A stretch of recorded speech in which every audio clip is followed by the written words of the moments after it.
मध्य प्रदेश लोक सेवा आयोग यानी एमपीपीएससी में 13% होल्ड रिजल्ट को लेकर जबलपुर हाईकोर्ट में लगी याचिका पर 31 जुलाई यानी बुधवार को फैसला होना मुश्किल लग रहा है।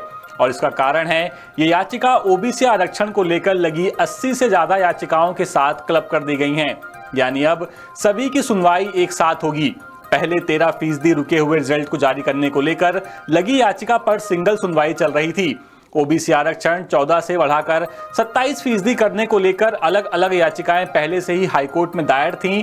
हाईकोर्ट जबलपुर की डबल बेंच में इस केस को 38वें नंबर पर लिस्ट किया गया है और इसमें कुल 88 याचिकाएं लिंक हैं, जिनमें 13% होल्ड रिजल्ट वाली याचिका भी शामिल है। आपको बता दें कि पहले रुके रिजल्ट को लेकर हाईकोर्ट 2 अहम फैसले दे चुका है।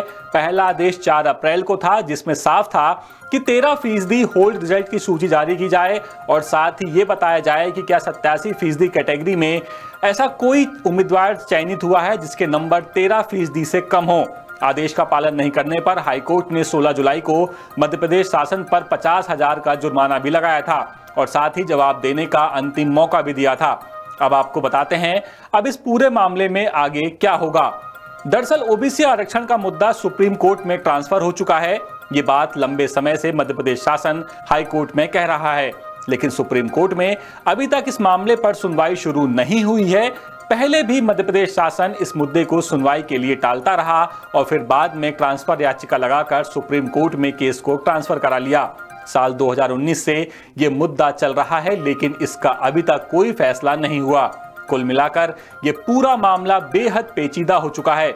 कौन सी याचिका की सुनवाई कहां हो रही है, कौन सा आदेश कहां चल रहा है, ये सब जानना अभ्यर्थियों के लिए इतना मुश्किल हो चुका है कि हाईकोर्ट की सिंगल बेंच कुछ फैसला देती है तो डबल बेंच के पास केस चला जाता है।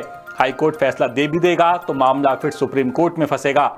ओबीसी या अनारक्षित कैटेगरी दोनों के उम्मीदवार यही जानना चाहते हैं कि किसी के भी हक में फैसला आए, लेकिन क्या वो मेरिट में हैं भी या नहीं, कम से कम उन्हें ये तो बता दिया जाए। नहीं है तो वो आगे की तैयारी करें या फिर कुछ और। उसके बाद इस बात का इंतजार और बढ़ जाता है कि वो आखिर सिलेक्ट होंगे तो कब होंगे। कुल मिलाकर इस मामले पर अभी फिलहाल कुछ भी कहना इतना मुश्किल है कि हाई कोर्ट क्या फैसला देगा और सुप्रीम कोर्ट में इस केस को लेकर क्या जजमेंट आएगा, फिलहाल कुछ भी कहा नहीं जा सकता। ये खबर हम आप तक इंदौर से हमारे संवाददाता संजय गुप्ता की मदद से लेकर के आए थे। अपडेट्स के लिए आप बने रहिए द सूत्र के साथ। नमस्कार।